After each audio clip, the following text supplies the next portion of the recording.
ओम जगदाधार ओम जगदाधार सर्वाधिष्ठान धात्रे नमः। सर्वाधिष्ठान धात्रे नमः। ओम जगदाधार ओम जगदाधार सर्वाधिष्ठान धात्रे नमः। सर्वाधिष्ठान धात्रे नमः। ओम जगदाधार ओम जगदाधार सर्वाधिष्ठान धात्रे नमः। सर्वाधिष्ठान धात्रे नमः। सच्चिदानंद भगवान की जय।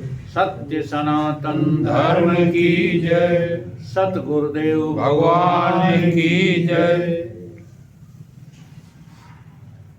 अष्टावक्र गीता का पहला प्रकरण श्लोक नंबर 11।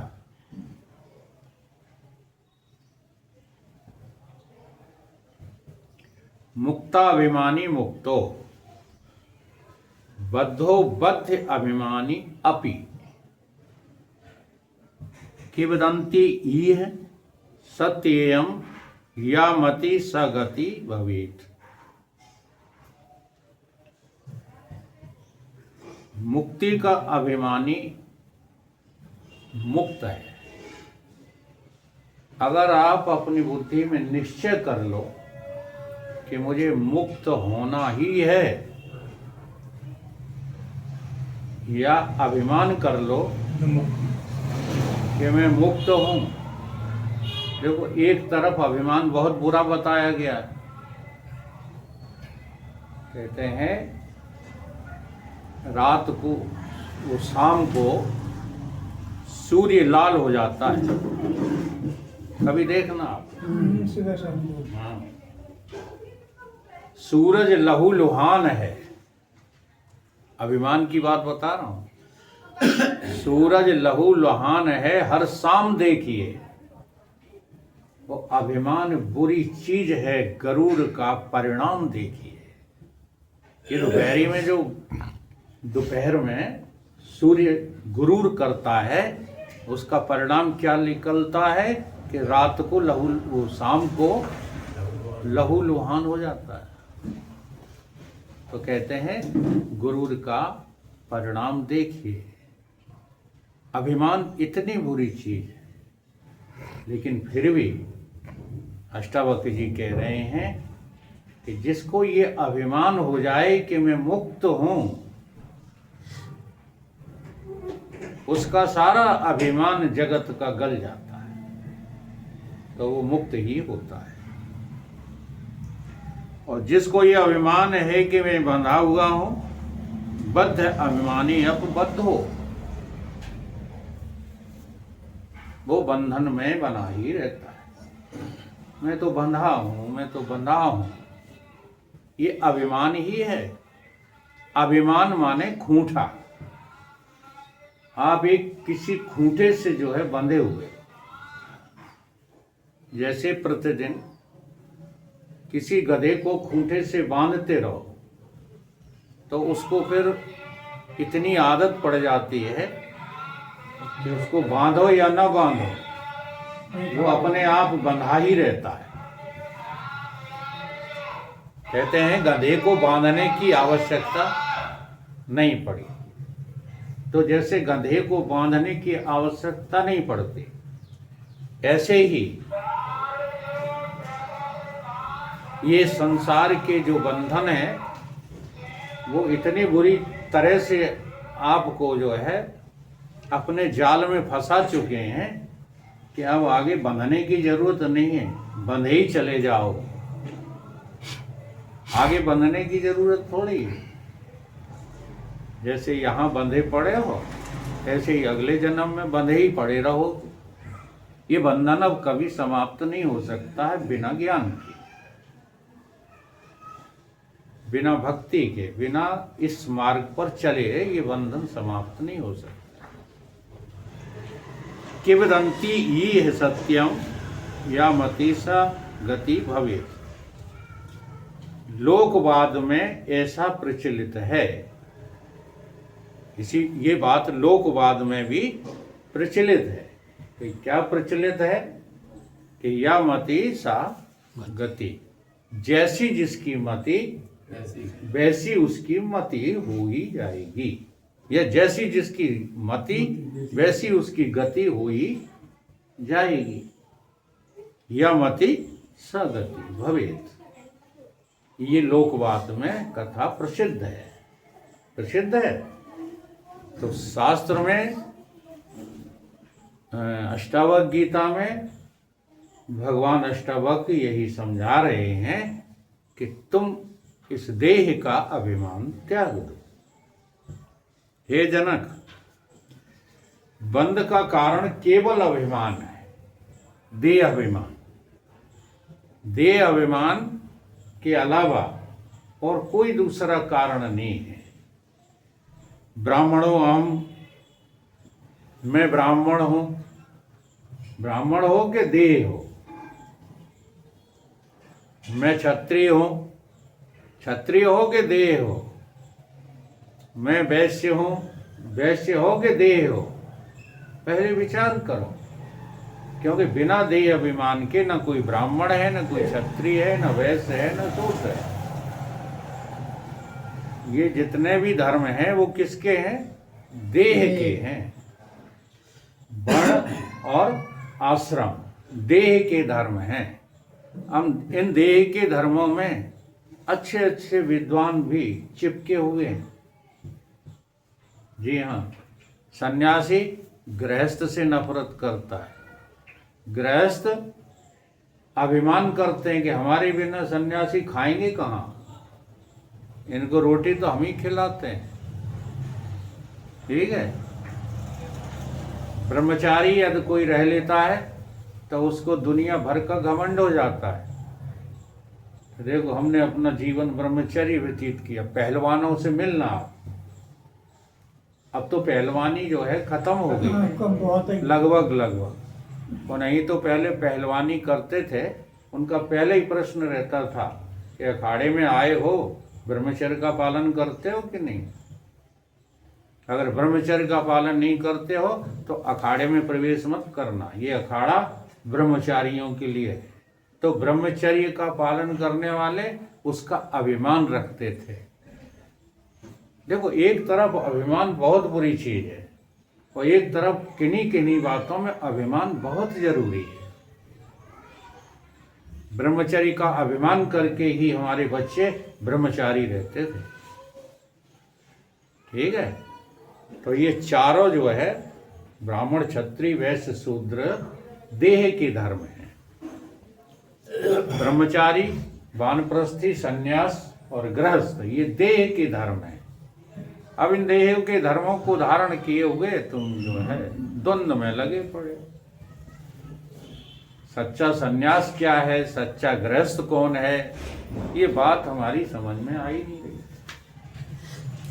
मैं ब्राह्मण हूँ, क्षत्रिय हूँ, वैश्य हूँ, शूद्र हूँ, जैसा जैसा जिसको अभिमान होता है वैसे वैसे वह कर्मों को करके उनके फलों को भोगता रहता है।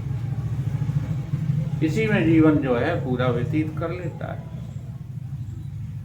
और एक जन्म से दूसरे जन्म को प्राप्त हो जाता है। आए थे हरिभजनन को, ओटन लगे कपास। आप आए थे जन्म मृत्यु की पीड़ा से बचने के लिए, लेकिन फंस गए। फिर से जो है देह अभिमान के कारण जन्म मृत्यु की श्रृंखला लगी रही। बार बार जन्मना, बार बार मरना, ये हमें दुख नहीं लगता। हम इस पर थोड़ा सा भी चिंतन नहीं करते। जन्म और मृत्यु पर अगर चिंतन करना शुरू कर दें तो गया ये संसार। इस संसार से वैराग हो ही जाएगा। न जन्म पर चिंतन करते हो, न मृत्यु पर। जन्मत मरत दुसह दुख के आंसुओं में मुख धोते धोते। जन्म अनेकों हुए तुम्हारे, वृथा समय खोते खोते। बार बार जन्मना, बार बार मरना, इसकी चिंता ही नहीं।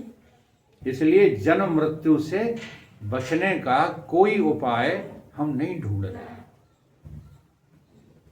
हम सारे विकारों को जो है निर्विकारित करना चाहते हैं। हमारे पास सारी बीमारियों का उपचार है। गरीब हैं तो धन कमा लो, ठीक है। कमजोर हैं तो पद प्रतिष्ठा पा लो, सबके उपाय हैं। बीमारी लग गई है, अपोलो में चले जाओ। अब देखो कैसी मती मारी गई, कल्याण सिंह अपोलो में डरे केवल इसलिए कि केवल वहां इलाज की सुविधा है, सत्संग की सुविधा नजर नहीं आ रही। ये बात हम बहुत कहा करते हैं कि अगर तुम्हारे दिल में पीड़ा हो ना तो सत्संग छोड़ के तुम कहीं ना जाओ, चाहे बीमार बने रहो, चाहे घर के में कितने भी काम बिगड़ते रहें, परंतु अभी वो पीड़ा है ही नहीं। लगता है कि जन्म मृत्यु जो है बहुत खतरनाक चीज है, लगता ही नहीं। सबसे बड़ी बीमारी का नाम है जन्म और मृत्यु। तो इसके लिए तुमने कोई उपचार सोचा है? उपचार देने वाले से श्रद्धा नहीं है। इसमें बुरा नहीं माना करो, बल्कि कोशिश करो श्रद्धा बढ़ाने की। श्रद्धा हमारी बढ़ती नहीं है, बढ़ती नहीं है, घट जाती है। उसके ऊपर आज एक दृष्टांत सुनाएंगे, वैसे मैं सुना चुका हूँ कई बार। ये हमारे पायलट बहुत नज़दीक रहते हैं, तो ये हमें कभी कभी हमारे दोस्त भी बता देते हैं, तो हम उन्हें स्वीकार करते रहते हैं। कल इन्होंने कहा, गुरुजी आप समझाते हो कि प्याले में दूध रखा है और सर्प ने जो मुंह डाल दिया तो वो विष बन गया, उसे पियोगे नहीं। ये आप ही समझाते हो, यहाँ समझाते हैं, फिर इमरती काय खा लेते हो। बहुत बढ़िया उपदेशक है ये हमारा, ठीक है। तो हम यहाँ बात क्या समझाना चाहते हैं कि अभी आप लोगों की श्रद्धा कमजोर है। श्रद्धा जब कमजोर होती है ना, तो गरुण जी जो है विष्णु के पायलट थे,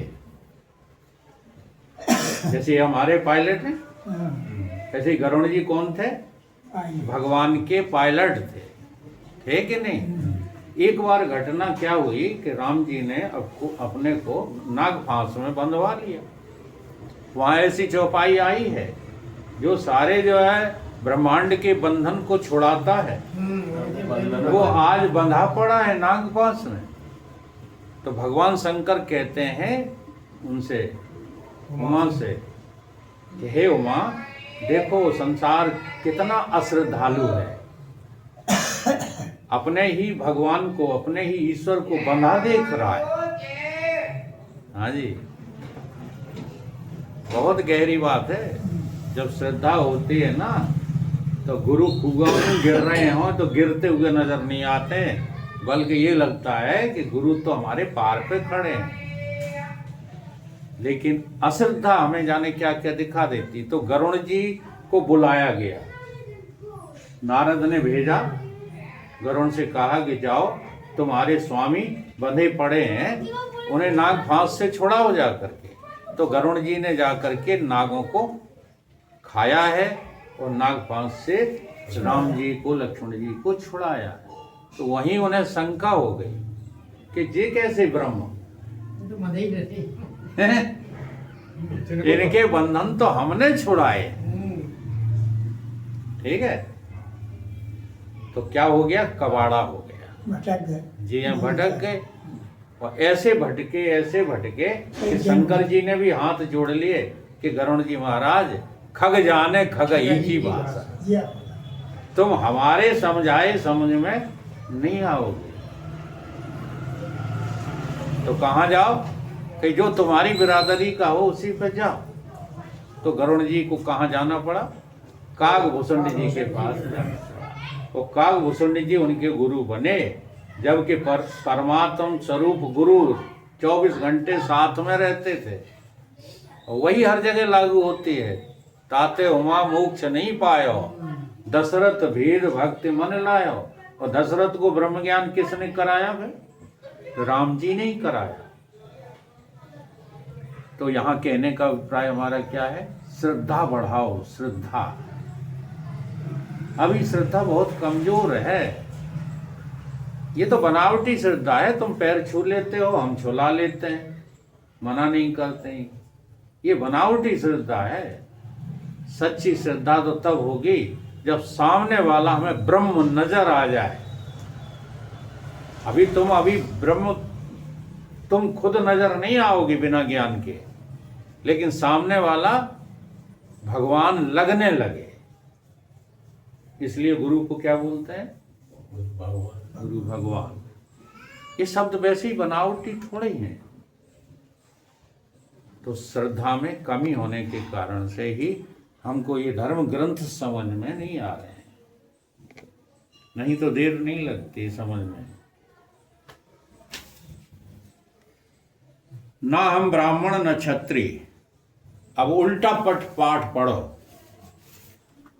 ना तो जो भी हो, क्षत्रिय हो तो कहो हम क्षत्रिय नहीं है। कहने का अर्थात मतलब क्या है? हम देह नहीं है। अगर देह रहोगे तो जो तुम्हारे ऊपर जो थोप दिया गया है जाति और नाम और रूप, वो बना ही रहेगा। इसलिए भजन करना है कि हम देह नहीं है, ना हम देहो। तो हम कौन है? ये अष्टावक्र गीता जो है डायरेक्ट तुमको जो है उपदेश करती है। इसमें इनडायरेक्ट कोई बातें नहीं है। जैसे श्रीमद् भगवत गीता में है, जैसे श्रुतियों में भी है और ग्रंथों में है, वैसी बात नहीं है। ये वेदांत का सर्वोपर ग्रंथ है। यह पूछा जाए तो अष्टावक्र गीता जैसा कोई ग्रंथ और दूसरा है नहीं। इसमें वेदांत, यहाँ बिल्कुल डायरेक्ट वेदांत बोला गया है। तो गुरु जी कहते हैं कि तू कौन है?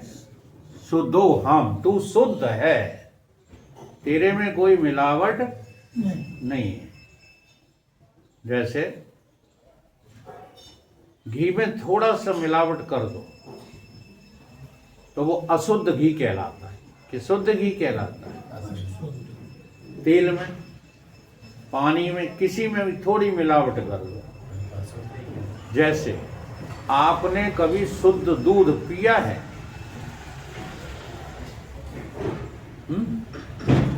पानी मेरे घर में ही होता ना ना ना, वो तो भैंस से निकलता ही पानी युक्त है। अगर पानी युक्त न निकलता हो तो जब उसको जो है आप फेंटते हैं तो दो भाग क्यों होते हैं उसके? एक प्योर भाग होता है और एक उसमें से छाछ निकलता है। तो प्योरिटी को तो कहते हैं क्रीम, और बाकी जो निकलता है वो पानी तो होता है। छाछ और है क्या? पानी। तो वो शुद्ध नहीं है। शुद्ध दूध, अब देखो बनाया भी इसी तरह जाता है। मैंने देखा अपनी आंखों से। उन्हें कही 1 किलो शुद्ध दूध दे दो, तो वो जो क्रीम निकल के जो बचा था वो छाछ नहीं होता उनके यहाँ, सपरेटा बोलते हैं। तो सपरेटा लिया उन्होंने 1 किलो और उसमें जो है 1 किलो क्रीम मिला दी। ठीक है। अब 1 किलो क्रीम जब मिलाई तो वो जो है लगभग 1.25 किलो हो गया। उस पानी में वजन केवल 250 ग्राम था और क्रीम कितनी हो गई? 1 किलो। ठीक। तो वो 1.25 किलो हो गया। अब वो कहता है कि ये शुद्ध दूध है। तो वो शुद्ध दूध वो भी नहीं है। क्यों नहीं है वो शुद्ध दूध? क्योंकि उसमें जो है 250 ग्राम अभी गड़बड़ है। समझ में कुछ बात आ रही है? जी। तो प्योर शुद्धता कहते हैं जिसमें कभी कोई मिलावट नहीं है। अगर आप आत्मा हो, ये आपको बोध हो गया है, तो फिर जगत नाम की कोई दूसरी चीज है ही नहीं। देह नाम की कोई दूसरी चीज है ही नहीं। उसका नाम है शुद्धो अहम। निरंजनो अहम। निरंजनो अहम का तात्पर्य है कि मेरे में कोई इंद्रियां नहीं है।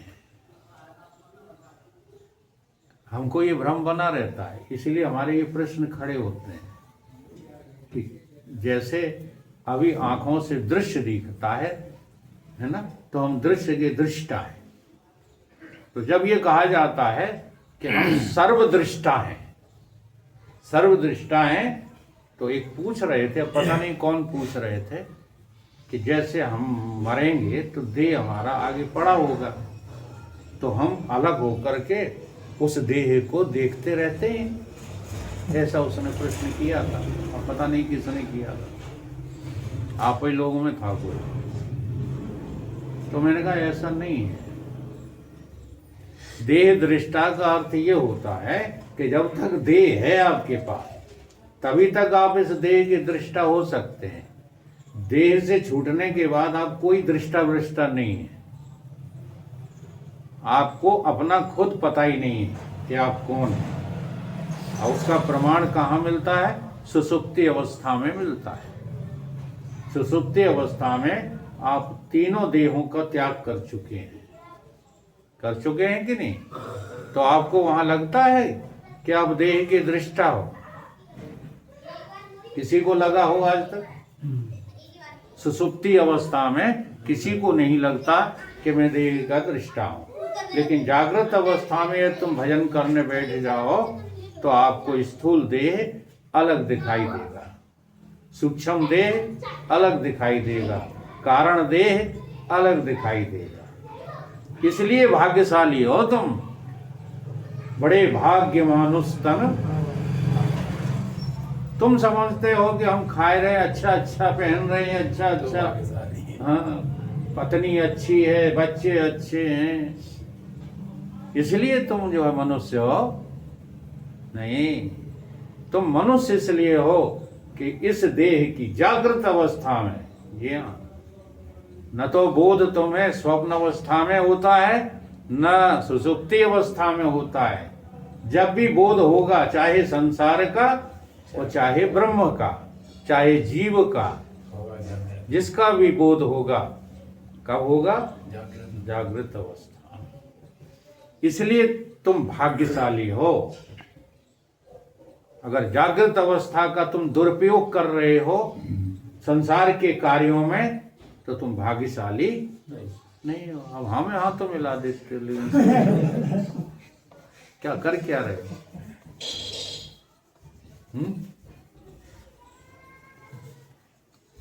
इस प्रकार तुम निरंजनो अहम, तुम कौन हो? इंद्रियातीत हो। निरंजनो अहम का मतलब इंद्रियां तुम में नहीं है। इंद्रियां तो उपकरण हैं जो तुमने अपने ऊपर थोप ली हैं, आरोपित कर ली हैं अपनी सुख सुविधा के लिए। निराकारो अहम, मेरा कोई आकार भी नहीं है। ये जो लगता है ना 3.5 हाथ का आकार, या बहुत विशाल मन लगता है, बुद्धि किसी किसी को लगती है हमारी बुद्धि बहुत जोरदार है, ये बहुत बड़ा धोखा है।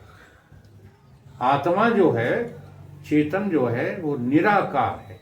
निराकार का मतलब है जिसमें कोई आकार आज तक बना ही नहीं है।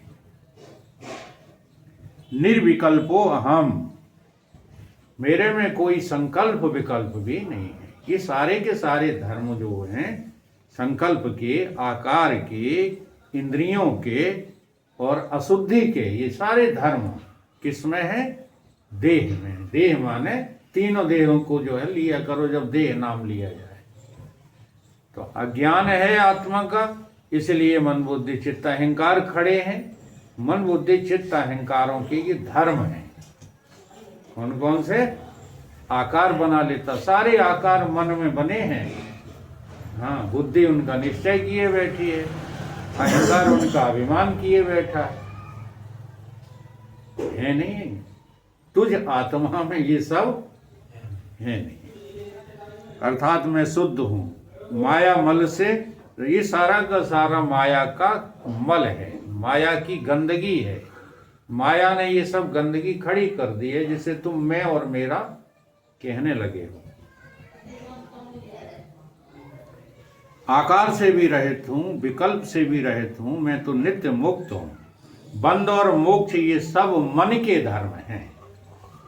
इसलिए कहा है मन एवं मनुष्याणाम कारणम बंध मोक्ष है। बंधन माना है तो मन ने, और मोक्ष भी मानेगा तो मन। इसलिए श्लोक में शुरुआत में कहा है मुक्तो अभिमानी मुक्त है। जिसे मुक्त होने का अभिमान है वही मुक्त है। ठीक है। मन जो है बंधा हुआ है तो तुम बंधे हुए हो। मन जो है छूट गया काहे से, बंधनों से, तो तुम छूट गए। मन कोई चीज थोड़ी है। मन ने सारी गड़बड़ खड़ी कर ली है।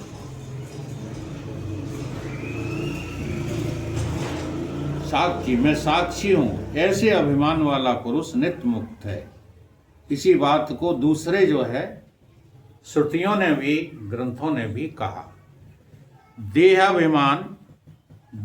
अभिमान यथ पापम, जिसको मैं अलग बोलता रहता हूं, दूसरा श्लोक है ये दूसरा। देहात्म बुद्धिजम पापम न तद गौवध कोटिभा। वही बात यहां कह रहे हैं। देह अभिमान आधित पापम न तद गौवध कोटिभा प्राश्चित तद भवेत इच्छुर्णन गोवध कारणम। जो देह के अभिमान से पुरुष को पाप होता है वह करोड़ों गौओं के वध के बराबर है। क्या अर्थ है इसका? आप 1 करोड़ गौओं का वध कर दो, वो भगवान क्षम कर देंगे। जी हाँ, करेंगे उपाय से ही। 1 करोड़ गौओं का वध करने के बाद उनके पाप से छूटने के शास्त्रों में उपाय बताए गए हैं। जैसे 1 गौ का वध कर दो तो उसके उपाय बताएंगे नहीं पहले। अब तो कोई पालन नहीं करता है, अब मारते भी कम है। वैसे कम ऐसा सुनने में आता होगा कि किसी ने गाय मार डाली, क्योंकि किसी को फुर्सत कहाँ ये देखने की। लेकिन पूर्व हमारे पूर्वजों में कोई गाय का वध कर धोखे में भी हो जाता था तो उसके लिए फिर बहुत शास्त्र के नियम पालन कराए जाते थे। घर से भिक्षा मंगवाई जाती थी और गंगा जी स्नान करने के लिए कहा जाता था और बहुत कुछ दान दक्षिणा करने के लिए कहा जाता था। ऐसी बातें शास्त्रों की मनवाई जाती थी। तो यहाँ अष्टावक्र जी कह रहे हैं कि 1 करोड़ गौएं तो मार डालो, उनसे जो है मुक्त होने का उपाय तो है, परंतु मैं देह हूं ये अभिमान करने के बराबर पाप हो गया तो कोई उपाय नहीं है छूटने का सिवाय ब्रह्म ज्ञान के। कोई दूसरा उपाय नहीं। देह अभिमानी की शुद्धि के लिए शास्त्र में कोई प्रायश्चित नहीं लिखा गया। इसी वास्ते जात वर्ण आदि जो देह के धर्म हैं उन धर्मों को जो आत्मा में मानते हैं वे ही देह अभिमानी कहे जाते हैं। और जो इन शरीरों के धर्म हैं, जितने भी धर्म हैं इन शरीर के ही तो हैं। मैं अज्ञानी हूं, ये धर्म भी शरीर का ही धर्म है। हाँ, तुम अज्ञानी कहाँ हो? अब ये बात जब समझाई जाती है तो मैं ज्ञानी हूं, ये अभिमान कर बैठते हो। जैसे तैसे तुमको ये समझा दिया जाए कि बेटा तुम अज्ञानी कभी हो ही नहीं। हाँ, एक आया हमारे गुरुजी के पास, हाथ जोड़कर कहने लगा, महाराज हम तो बहुत बड़े अज्ञानी हैं। तो हमारे गुरुदेव ने कहा, क्यों झूठ बोलता है? किस बात का ज्ञान नहीं तुझे? तुझे कुछ ना कुछ पता है कि नहीं पता है? अच्छा बता तू कौन है? तो बोले हम कह चुके हम अज्ञानी हैं। तो अज्ञान का ज्ञान किसको है? मैं अज्ञानी हूं ये कौन कह रहा है? मैं जान रहा हूं। तो जान कौन रहा है? तो जानने वाले को ज्ञानी कहते हैं कि अज्ञानी कहते हैं?